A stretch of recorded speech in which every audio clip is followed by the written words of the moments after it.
সুপ্রিয় চাকরি প্রত্যাশী ভাই বোনেরা, আমরা কো একাডেমির পক্ষ থেকে আরবি দ্বিতীয় সম্পূর্ণ ফ্রি কোর্সে আপনাদের সকলকে জানাই আন্তরিক শুভেচ্ছা ও অভিনন্দন। এটা আসলে কো একাডেমির পক্ষ থেকে একটা ফ্রি কোর্স পরিচালনা হয়ে আসছে এবং তারই ধারাবাহিকতায় আজকে আমাদের চতুর্থ ক্লাসে আমরা উপনীত হয়েছি। এর আগে আমাদের 3টা ক্লাস গত হয়ে গেছে এবং মুসনাদ ও মুস্তাদ ইলাই সম্পর্কে আমরা বিস্তারিত আলোচনা করেছি। তো আজকে আমাদের টপিক হবে যে আমরা টপিক এখানে লিখে দিয়েছি ইসিম ও ফেল চেনার উপায়। আমি সরাসরি ক্লাসে চলে যাব। এখন আমি আগেই বলছিলাম আজকের টপিক হবে যে আলামত ছাড়াও ইসিম এবং ফেল হরফ নির্ণয় করা। বিগত ক্লাসে আমরা আলামতের মাধ্যমে ইসিম ফেল এবং হরফ নির্ণয় করেছিলাম। আজকে আমরা দেখব যে আলামত ছাড়াও শুধু মুখস্থ রেখে ইসিম ফেল হরফ চেনা, অর্থাৎ ইসমে গায়রে মুতামাক্কিন 8 প্রকার। আমরা ইসমে গায়রে মুতামাক্কিন 8 প্রকার, এটা আমরা নাহু শাস্ত্রের একটি টপিক। সেই ইসমে গায়রে মুতামাক্কিন 8টা প্রকার আমাকে মুখস্থ করতে হবে, অর্থাৎ এই 8টা প্রকার সবগুলাই ইসিম, এগুলা সবগুলাই ইসিম। এর মাঝে কোনো ফেল এবং হরফ কোথাও খুঁজে পাবেন না। তার মানে এইগুলোর মধ্যে কিন্তু আমরা অবশ্যই বেশি একটা আলামত দেখতে পাবো না। আমরা যে শব্দের শুরুতে আলিফ লাম হওয়া, শব্দের শুরুতে এরকম ভাবে হরফে জার হওয়া, শব্দের শেষে তানবিন হওয়া, মুজাফ হওয়া, মুসনাদ ইলাই হওয়া ইত্যাদি আমরা বেশ কিছু আলোচনা আমরা করে এসেছিলাম আলামত হিসাবে। তাহলে দেখেন এখানে এই যে মুজমারাত, 1 নম্বরে যে মুজমারাত, আমরা ইসমে গায়রে মুতামাক্কিন 8 প্রকারের 1 নম্বর প্রকার এখানে লিখে দিয়েছি। দেখেন আমি একটু যদি মার্ক করি যে এই যে আল মুজমারাত, মুজমারাত মানে সমস্ত জমির, জমির মানে সর্বনাম। আমরা বাংলাতে সর্বনাম পড়ি এবং এই আরবিতে জমির বলি। জমিরের বহুবচন হচ্ছে আল মুজমারাত, জমিরের বহুবচন কি? আল মুজমারাত। মুজমারাত এটা বহুবচন। যেমন দেখেন আনা, নাহনু, দরবতা, দরবানি। এখানে আমরা কয়েকটা শব্দ লিখেছি যে আনা এটা একটা জমির এবং নাহনু এটাও একটা জমির, দরবতা, দরবানি এটাও কি জমির। তাহলে আনা, নাহনু, জরবতা, জরবানি, আনা, নাহনু, জরবতা, জরবানি। তাহলে দেখেন আনা এটা কি জমির, কিন্তু এখানে সমস্ত জমির ইসিম।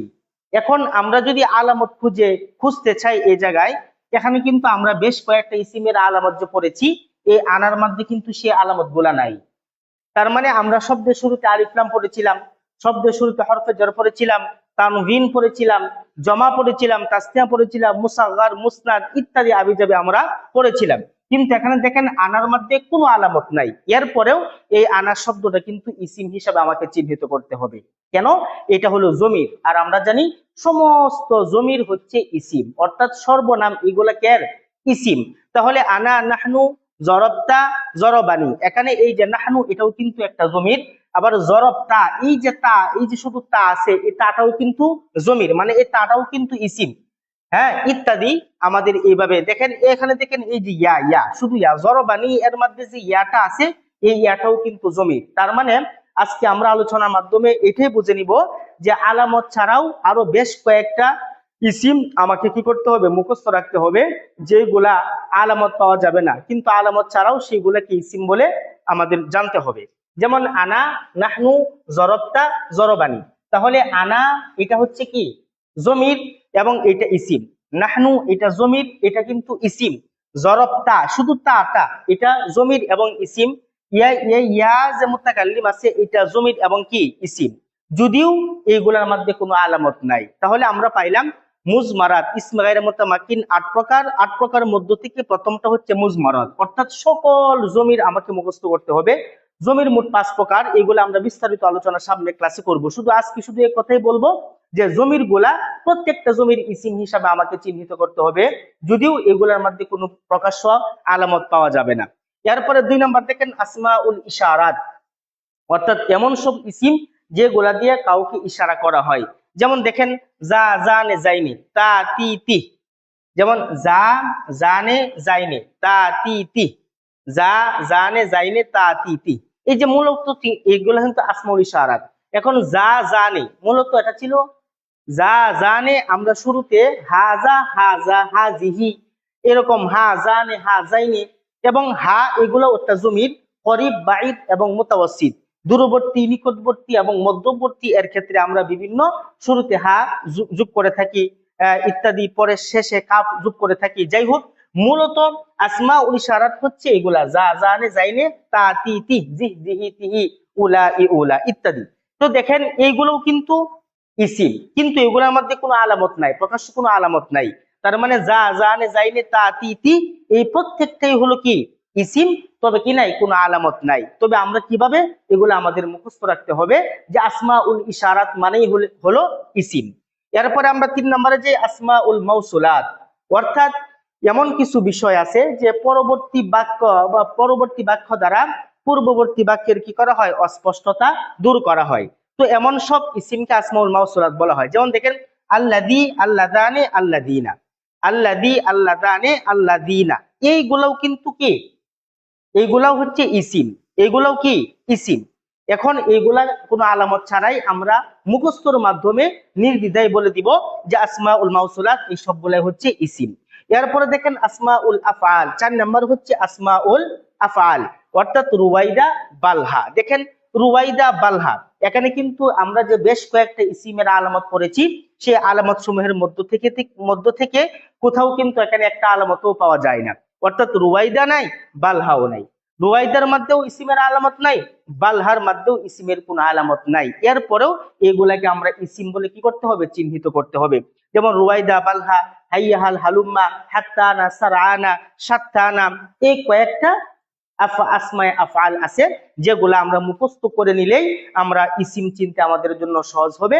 অর্থাৎ আসমায়ে আফআল আমরা দেখা মাত্র বলে দিব এগুলা ইসিম, যদিও এর মাঝে কোনো কি নাই, প্রকাশ্য কোনো আলামত নাই। এখন আমরা এখানে 4টা, আর বাকি 4টা খেয়াল করি। 5 নাম্বার হচ্ছে আসমাউল আফআল। সরি, আমরা এটা 2বার লিখে দিয়েছি মনে হয় আগের।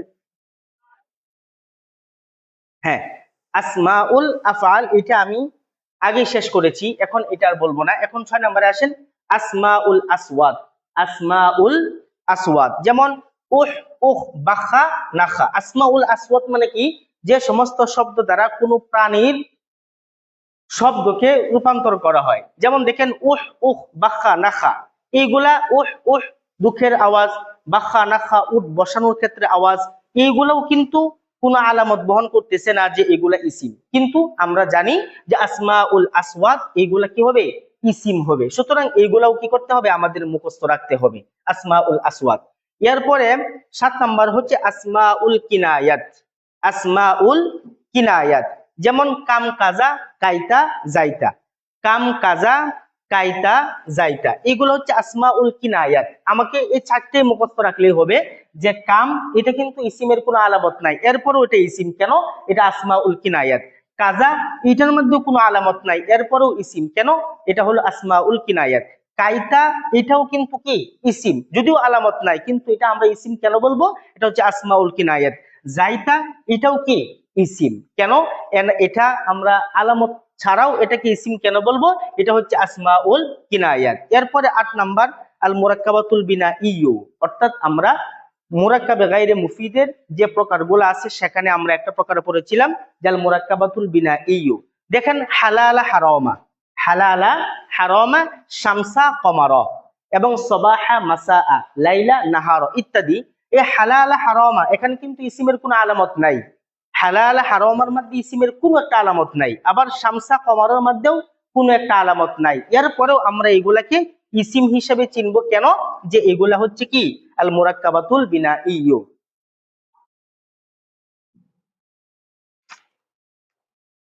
দিছে যাইতেছে।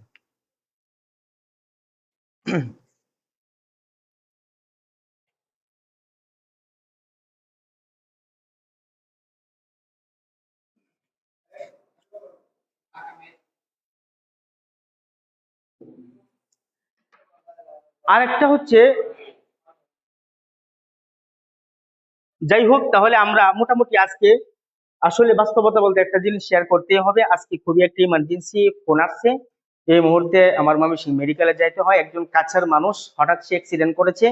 এখন অ্যাক্সিডেন্টের কারণে আসলে রক্ত সম্পর্কীয় এবং আত্মীয়তার খাতিরে সেখানে আমাদের এখন নতুন মানে ইমার্জেন্সি সেখানে যাইতে হয়, সেই হিসাবে আমি ক্লাস থেকে বেরিয়ে গেছিলাম, তখনই ফোনটা আসছিল। এরপরেও আমি আপনাদেরকে আজকে আসলে আজকে অনেকগুলা পড়া আলোচনা ছিল, আমরা অনেকগুলা ট্যাব আমরা এখানে উল্লেখ করেছিলাম, যে আসমা ও শর্ত বিমানা ইন, আসমা ও শর্তি বিমানা ইন, অর্থাৎ ইনের অর্থদানকারী যে সমস্ত আসমে শর্ত আছে এগুলোও কিন্তু ইসিম, এগুলোও ইসিম। আবার ফেল আল হুরুফুল মুসাব্বাহাতু বিল ফিল, এগুলোও কিন্তু হরফ, যদিও কোনো ফেলের আলামত নাই এবং হরফের কোনো আলামত নাই। এবং হুরুফে আতফা এগুলাও কি আমাদের কি করতে হবে, আলামত ছাড়াই মুখস্থর মাধ্যমে এগুলো হরফ হিসাবে আমাদের চিনতে হবে। যাই হোক, আজকে ক্লাসটা আন্তরিকভাবে আমি দুঃখ প্রকাশ করছি, গত ক্লাসটাও মিস হয়েছে। এই ক্লাসেও হঠাৎ করে একটা কল আসছে, যে কলের কারণে আমাদের একটু অসুবিধা, মেডিকেলে যাইতে হবে। সবকিছু মিলে আজকে ক্লাসটা আমি আপনাদেরকে এখানে শেষ করতে চাচ্ছি। তবে আজকের সামারি হচ্ছে ক্লাসের, যে আপনি ইসমে গায়রে মুতামাক্কিন 8 প্রকার যে আছে, ইসমে গায়রে মুতামাক্কিন যে 8টা প্রকার আছে, সেই 8টা প্রকার মুখস্থ করবেন। এই 8টা প্রকার আলামত ছাড়াই আমরা এগুলাকে ইসিম হিসাবে চিহ্নিত করতে পারবো। হ্যাঁ, যাই হোক, আজকে এখানেই সবাইকে আমার ধন্যবাদ জানিয়ে এখানে শেষ করছি। আসসালামু আলাইকুম ওয়া রাহমাতুল্লাহি ওয়া বারাকাতুহু।